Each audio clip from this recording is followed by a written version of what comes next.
মসজিদে ঠাকুরের রাতুল শরণে আমার কোটি কোটি প্রণাম। পরমধ্য জগজ্জননী শ্রী শ্রী বড়মাস চরণে আমার কোটি কোটি প্রণাম। পরম পূজ্যপাদ শ্রী শ্রী বরদাস চরণে আমার কোটি কোটি প্রণাম। পরম পূজ্যপাদ শ্রী শ্রী আচার্য দেবীর চরণে আমার কোটি কোটি প্রণাম। উপস্থিত ঋত্বিক দাদা চরণে আমার প্রণাম। সবাইকে আমার আনন্দিত জয়গুরু। আমরা সবাই আজকে এখানে উপস্থিত হয়েছি সৎসঙ্গে, খুব ভালো লাগছে। আমাকে আদেশ করা হয়েছে কিছু ঠাকুরের কথা বলতে।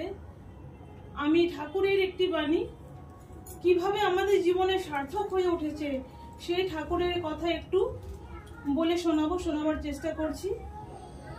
শেষে ঠাকুর আমাদেরকে বাণী দিয়েছেন, সদ্গুরু শরণাপন্ন হও, শতনাম মনন করো, আর সৎসঙ্গের আশ্রয় গ্রহণ করো। এই সৎসঙ্গের আশ্রয় গ্রহণ করে কিভাবে একটি মানুষের জীবন পরিবর্তন হয়ে গেল সেই একটি সত্য ঘটনা আমি একটু ছোট করে শোনাবো।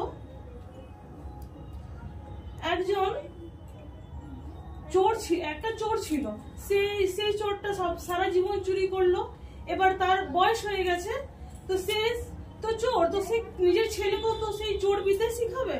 তো নিজের ছেলেকে সেই চোরটা শিখাচ্ছে যে দেখ বেটা, তুই চুরি করবি, তো যখন চুরি করে নিবি কিন্তু কোনোদিন স্বীকার করিস না যে আমি চুরি করেছি। আর তারপর তুই চুরি করে নিয়ে কোনোদিন কোনো মন্দিরে যাবি না, আর কোনো সৎসঙ্গও যাবি না। তেমনি ভাবে চোরটি উপদেশ দিল নিজের ছেলেকে, এবং সেই চোর মারা যায়।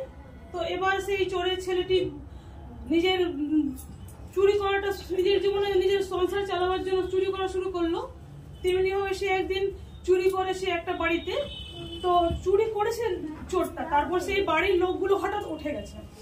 উঠে যাওয়াতে জেগে গেছে সবাই। তো সবাই মিলে চোরটাকে তাড়া করেছে এবং সবাই দৌড়াচ্ছে চোরের পেছনে তাড়া করছে। চোর এখন ভয়ে পালাচ্ছে। তো পালাতে এখন তার পেছনে তো অনেক লোক। সে এখন একটা সৎসঙ্গে পৌঁছে গেছে। তো সৎসঙ্গে পৌঁছেছে, কিন্তু তার যে বাবা বলেছিল যে সৎসঙ্গে যাবি না, কিন্তু ওকে তো বাঁচতে হবে চোরটাকে, তাই সে সৎসঙ্গে পৌঁছে গেছে। তারপর তখন সে সৎসঙ্গে বসেছে, তখন সৎসঙ্গ চলছিল। তো চোরটার মনে আছে যে তার বাবা তাকে উপদেশ দিয়েছিল যে তুই সৎসঙ্গে যাবি না। তো গেছে, সেই জন্য সে নিজের কানগুলো বন্ধ করে রেখেছে যাতে সৎসঙ্গের কোনো কথা সেই চোরটার কানে না যায়। তো কিন্তু যতই কানে হাত দিয়ে, সৎসঙ্গে তো বেশ মাইক টাইক থাকে, শোনা যায়। তো চোরের একটা কথা সৎসঙ্গের কানে ঢুকেছে। তখন সৎসঙ্গে বলা হচ্ছিল যে কোনো দেব দেবী ছায়া পড়ে না। তো এই কথাটা চোরের মাথায় ঢুকে গেল, ওর চোরটার মাথায় রয়ে গেল। আর ঠিক সেই সময় যাদের বাড়িতে চুরি হয়েছিল তারাও লোকজন নিয়ে উপস্থিত হয়েছে, নিয়ে চোরটাকে ধরেছে। সবাই মিলে প্রচন্ড মারধর করে চোরটাকে। তো কিন্তু তাও চোর স্বীকার করেনি যে সে চুরি করেছে। তখন সেই লোকজনরা বাধ্য হয়ে সেই চোরটাকে পুলিশের কাছে নিয়ে যায়।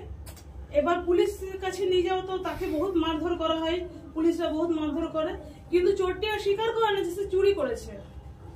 তখন পুলিশরা ভাবছে যে কিভাবে একে স্বীকার করানো যায়।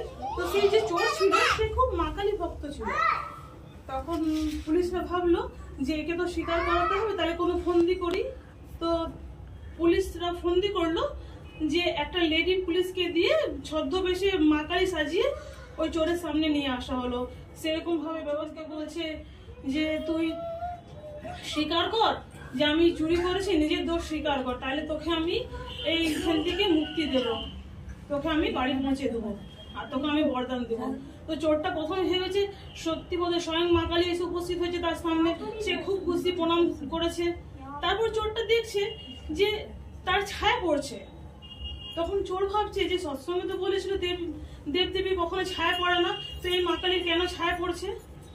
তখন চোরটা ভাবছে না, এটা সত্যি ঠাকুর নয়, এটা বোধহয় কোনো পুলিশের ফন্দি। তখন সেই চোরটা বলছে না আমি চুরি করিনি। তখন সেই ছদ্মবেশী মা কালী আবার সেইখান থেকে অন্তর্ধান হয় কোনো রকমে সবকিছু এসে নিয়ে আবার পুলিশ দিকে জানায় যে এমনি চোরটা বলছে যে আমি চুরি করিনি। তখন পুলিশরা সবাই ভাবছে এত মারধর করা হলো, এরকম ভাবে তার পরীক্ষা নেওয়া হলো, তাহলে বোধহয় সত্যি এই চোর চুরি করেনি। তখন পুলিশরা আবার ওকে চোরটাকে ছেড়ে দিল। তখন চোরটা নিজের বাড়ি যায়। তার মনে একটা বিরাট ভাবের উদয় হলো যে আমি একবার সৎসঙ্গে গেছি, সৎসঙ্গে কথা আমি শুনে আমি এত বড় আমার মানে আমি চুরির দায় থেকে মুক্তি পেলাম, থানার থেকে মুক্তি পেয়ে নিজে বাড়ি ফিরে এলাম। আমাকে যখন একটা সবসময় কথাই আমি এত বড় আমার জীবনে কাজ হলো, তাইলে যদি আমি সবসময় সৎসঙ্গে যাই তাহলে আমার জীবনে কত উন্নতি হতে পারে। তো এই একটা কথাই সেই চোরটার জীবন পরিবর্তন হয়ে গেল। যে সারা জীবন চুরি করে খেত সেই চোরটা সৎসঙ্গে যেয়ে কিন্তু সাধু মহাপুরুষ হয়ে গেল, তারপর নিজেই সে সৎসঙ্গ করতে লাগলো। তো এমনি ভাবেই ঠাকুরের বাণীতে জীবন কিন্তু পরিবর্তন হয়ে যায়। ঠাকুর আমাদেরকে বাণী দিয়েছেন, ঠাকুরের যদি আমরা বাণীগুলো এমনি ভাবে মেনে চলি, যেমন ভাবে সেই চোরটার জীবন পরিবর্তন হলো, আমাদেরও জীবন কিন্তু পরিবর্তন হতে পারে। আমাদেরকে ঠাকুরের চরণে এসে ঠাকুরের বাণী আমাদেরকে মেনে চলতে হবে। আর আমরা যদি ঠিক ঠিক ঠাকুরের বাণীগুলো মেনে চলি তাহলে আমাদের জীবন কিন্তু উন্নতির আর শেষ থাকবে, অনেক আমরা আগে যেতে পারবো। জীবন আমাদের এমনিভাবেই সার্থক হয়ে যাবে ঠাকুরের চরণে এসে। জয় গুরু।